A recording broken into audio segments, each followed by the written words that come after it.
Hello friends, क्या आप लोग मुझे देख पा रहे हो? हेलो, कैसे हो आप लोग? आज बहुत मन था आप लोगों से बात करने का, बहुत ही ज़्यादा। जैसा कि मैंने अपने ट्वीट में भी लिखा कि बहुत ज़्यादा सफोकेटेड फील कर रहे हैं अपने ही देश में। अपने ही देश में इतनी घुटन महसूस हो रही है, जिसका कोई अंदाज़ा नहीं है।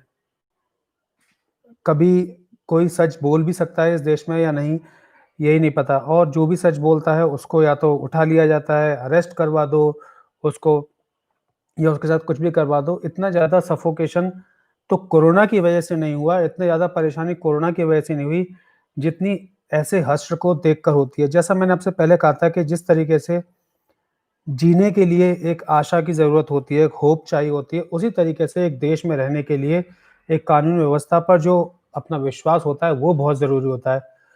और यहाँ पर अभी वही टूटता हुआ दिखाई दे रहा है। सब लोग बोल रहे हैं, सारे नेता बीच-बीच में आके बोल रहे हैं, हम कड़ी निंदा करते हैं, हमें बुरा लग रहा है, इस पर सही महाराष्ट्र गवर्नमेंट को देखना चाहिए, ये होना चाहिए। पर जिनके पास पावर है, वो भी कोई एक्शन नहीं ले पा रहा है। ये देखकर बड़ी लाचारी लगती है कि अब आगे क्या बोलें? बोलना भी आप लोग जानते हैं कि किस तरीके से चल रहा है। अच्छा, आप लोगों का बहुत सारे मैसेज आ रहे हैं, जो जिस केस में अर्नब जी को अरेस्ट किया गया है, उसमें वो सुसाइडल नोट मैंने भी देखा। बोलना तो नहीं चाहिए, क्योंकि डेफ़िनेटली किन्हीं इंसान की जान गई है, तो हम उनके परिवार के साथ पूरा-पूरा स्नेह रखते हैं, पूरा का पूरा जो भी संवेदनाएँ हैं, वो पूरी रखते हैं। डेफ़िनेटली किसी की जान गई है, तो मुझे तो ज़्यादा ये लगता है कि शायद उनके साथ भी कुछ गलत ही हुआ होगा। डेफ़िनेटली उस सुसाइड नोट को देख के तो ऐसा लगता है जैसे कि कोई बिल फाड़ा गया है, जैसे लिख देते हैं ऊपर सुसाइड नोट। और ऐसे जैसे जैसे कोई लिखता है ना, जैसे जानबूझ के सुसाइड नोट के लिखो, इस पे सुसाइड नोट लिखो इसे। तो इस तरीके का है। मैं अभी इसको खोल लेता हूँ ज़रा, मेरे को थोड़ा बोलने में आसानी रहेगी। हाँ, तो ऊपर ये लिखते हैं कि सुसाइड नोट, जैसे कोई एप्लीकेशन लिखते हैं कि लीव एप्लीकेशन है या कुछ है। अरे सुसाइड नोट है, अपने आप में सुसाइड नोट की तरह ही होना चाहिए। आपके जो ग्रीफ है, जो ग्रीवेंसेस हैं, वो सामने आना चाहिए। जब हम फोरेंसिक में सुसाइडल लेटर्स को पढ़ते हैं, तो हम ये जानना चाहते हैं सुसाइड नोट को पढ़ के कि क्या मोटिव रहा है, क्या रीज़न रहा है सुसाइड का। ठीक है, आपने पेमेंट के बारे में लिखा, पर ये सुसाइड नोट एक कोई एप्लीकेशन फॉर्म है, इस तरीके से भरा जा रहा है। देखिए, मैं बार-बार इन बातों को बोल रहा हूँ, उनके परिवार के प्रति मेरी पूरी संवेदनाएँ हैं, मैं पूरा साथ हूँ। पर अगर कहीं भी यहाँ पे कोई भी इन्वेस्टिगेशन बड़ी हस्ती को करना चाहिए, सीबीआई को या किसी को, प्लीज़ हस्तक्षेप करो। वैसे भी ख़ैर अब किसी से क्या उम्मीद लगानी, बहुत ज़्यादा हो गया। दोस्तों, आप मेरी आवाज़ समझ सकते हैं, आवाज़ सुनकर कि मैं बहुत ही ज़्यादा गुस्से में हूँ, तो मैं पर आगे कोई नहीं आता है, सामने कोई नहीं आता है। इसके बाद ये लिखते हैं सुसाइडल नोट में कि ठीक है, वी बोथ डायरेक्टर्स, मैं नाम नहीं लूँगा, नंबर 1, नंबर 2 जो भी है, इस तरीके से कि जैसे कि पूरा का पूरा रिटन में अच्छे से। ऐसे कोई करता है क्या सुसाइड? और बस नाम लिख दिए तीनों के, और फिर लास्ट में काइंडली कलेक्ट, फिर मनी भूल गए थे पहले लिखना, फ्रॉम देम, और ये भी जो भी है, एंड पे टू द क्रेडिटर्स, और फिर बस साइन करके, जैसे कि बस ऐसे कोई एप्लीकेशन हो या कोई लिख के जा रहा है। खैर, हम उनके परिवार के साथ हैं, जिसके साथ भी जो भी कुछ हुआ है, कुछ बुरा हुआ है, गलत हुआ है, तो डेफ़िनेटली इन्वेस्टिगेशन होनी चाहिए, पूरी अच्छी तरह से इन्वेस्टिगेशन होनी चाहिए। पर मुझे जो लगता है देखने से, मुझे तो ये भी लगता है, मैं उनके परिवार के लिए भी यही कहना चाहूँगा, मुझे तो ये लगता है कि कुछ और ही इसमें एलिमेंट है, कुछ और ही राज़ है, जिसको देखने की बहुत ज़रूरत है। और आजकल कोई भी दबाव में आकर कुछ भी लिख देता है। और आप बिल्कुल सही कह रहे हैं रश्मि जी, आपको जिस तरीके से इंडिया में डर लग रहा है, वही डर सबके अंदर है। वही डर सबके अंदर पैदा हो गया है, पैदा कर दिया गया है। ये जो हमारा संविधान, freedom of speech, freedom of life, ये खाली एक खिलौने जैसी प्रतीत हो रही हैं, या खाली कथन जैसी प्रतीत हो रही हैं। मैं तो यही अनुरोध करूँगा सरकार से, और माननीय सुप्रीम कोर्ट से, माननीय हाई कोर्ट से, जितनी भी हैं, कि प्लीज़ इन अधिकारों को बचाओ। प्लीज़ हम लोगों में वो विश्वास दोबारा वापस लेके आओ, जो भी सच है। आज ऐसा होना नहीं चाहिए था। ऐसी कौन-सी सुनवाई इतनी बड़ी चल रही है, जो पुलिस एक केस को खोल देती है, किसी पुराने केस को, बिना मजिस्ट्रेट के ऑर्डर के, और उस पर सुनवाई चल रही है। कि अर्नब गोस्वामी बेल मिलेगी या नहीं मिलेगी। ऐसा लगता है कि जैसे कि उन लोगों का कहना था किसी का कि दिवाली जेल में ही बनवाएँगे या जो भी कुछ था, ये सब देखने से लगता है। और बहुत ज़्यादा दोस्तों दुःख है। अमोन छेत्री जी, आपका कहना सही है, बिल्कुल। और मैं यहाँ पे सहमत करता हूँ, मैं यहाँ पे बोल नहीं सकता और ना ही मुझे बोलने पे आप प्रोवोक कीजिए कि मैं कुछ भी बोलूँ। आप लोगों के अंदर जो गुस्सा है, उससे 10 गुना ज़्यादा गुस्सा मेरे अंदर इस समय है।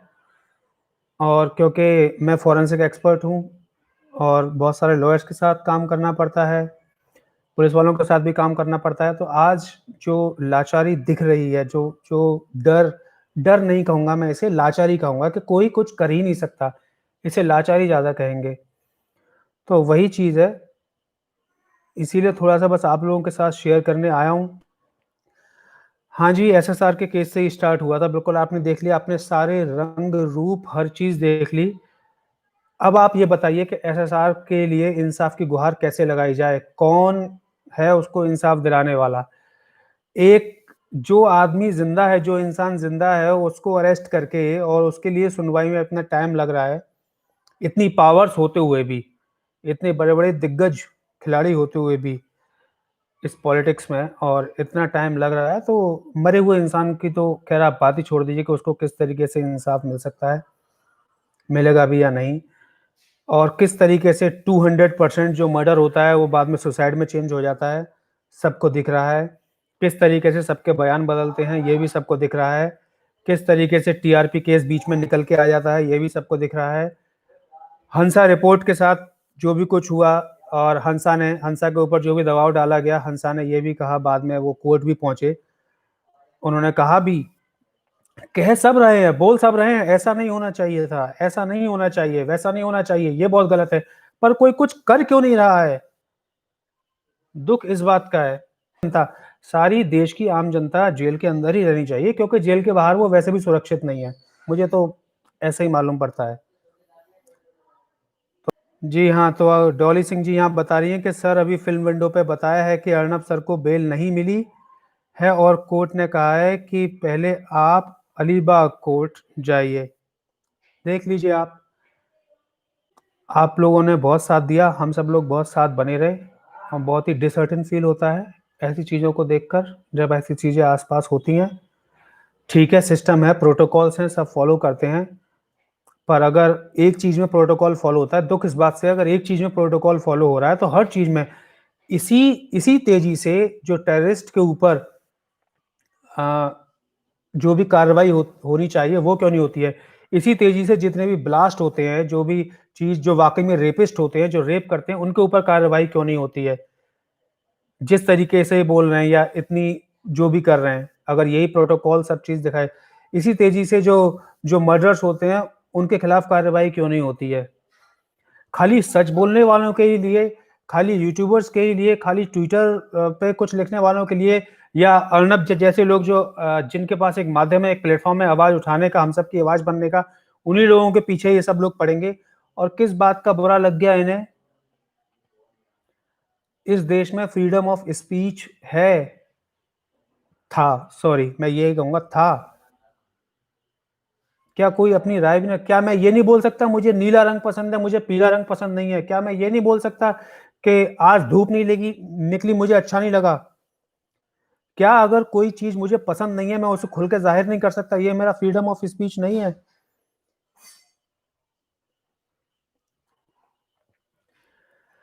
जी, हाँ, अर्नब गोस्वामी को बेल मिलनी चाहिए, हर हालत में मिलनी चाहिए और ऐसे जितने भी बेगुनाह लोग हैं, अगर आप उनको गुनहगार साबित करें, मैं ये नहीं कहता कि कोई उनको किसी चीज़, देखिए हमें केस की पूरी हिस्ट्री नहीं पता।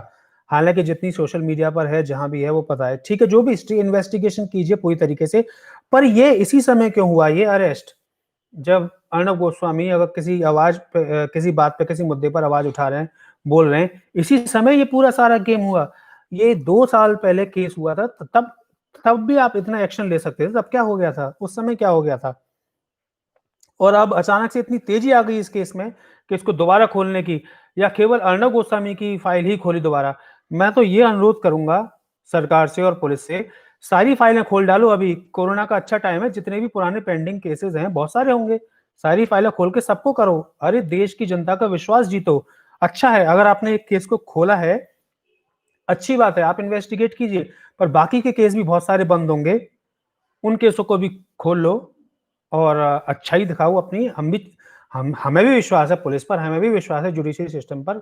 दिखाइए अपनी अच्छाई, आइए सामने, अच्छी बात है। फिर किसी की ज़बान नहीं खुलेगी, इतने सारे केसेस पेंडिंग पड़े हुए हैं वो नहीं, बस अर्णब गोस्वामी का केस बहुत ज़रूरी था, होना चाहिए था भाई, इसने तो बहुत बड़ी देश के खिलाफ आवाज़ उठा दी। बहुत बड़ा क्राइम कर दिया, मेरे ख्याल से कसाब से बड़ा क्राइम ज़्यादा कर दिया है, मेरे ख्याल से यही हुआ है। और जो पहले नहीं साबित हो पाया 2 साल में और वो अभी साबित हो जाएगा, इन 6-7 दिनों में या 10-15 दिनों में साबित हो जाएगा। ये जानकर बड़ा बुरा लगता है, तो या तो पहले सिस्टम इतना तेज़ नहीं था, जितना अब हो गया है, या पहले कुछ छुपाया जा रहा था जो अब नहीं छुपाया जा रहा है, या पहले कुछ नहीं छुपाया जा रहा था जो अब छुपाने की कोशिश की जा रही है। खैर जो भी वजह हो दोस्तों, हम लास्ट तक साथ बने रहेंगे। गुस्सा बहुत है मेरे अंदर, जी हाँ, मेरे अंदर बहुत गुस्सा भरा हुआ है और कोई मिल नहीं रहा है कहने के लिए, सच बताऊँ तो ये है। किसी से ना गुज़ारिश कर सकते हैं, ना किसी से आशा कर सकते हैं, बस ये हालत हो रही है और शायद हमें ऐसे ही माहौल में जीना है। यही हम लोगों की सज़ा है जो हमने अपने कीमती वोट दिए और बहुत सारी उम्मीदें रखी और शायद जब हम किसी से कुछ एक्सपेक्ट करते हैं और एक्सपेक्टेशन पूरी नहीं होती तो इसी तरह से बुरा लगता है और यही हमें लग रहा है और हमें इन्हीं इन्हीं बुराइयों के साथ शायद हमें जीना भी पड़ेगा। बहुत-बहुत धन्यवाद। Thank you very much.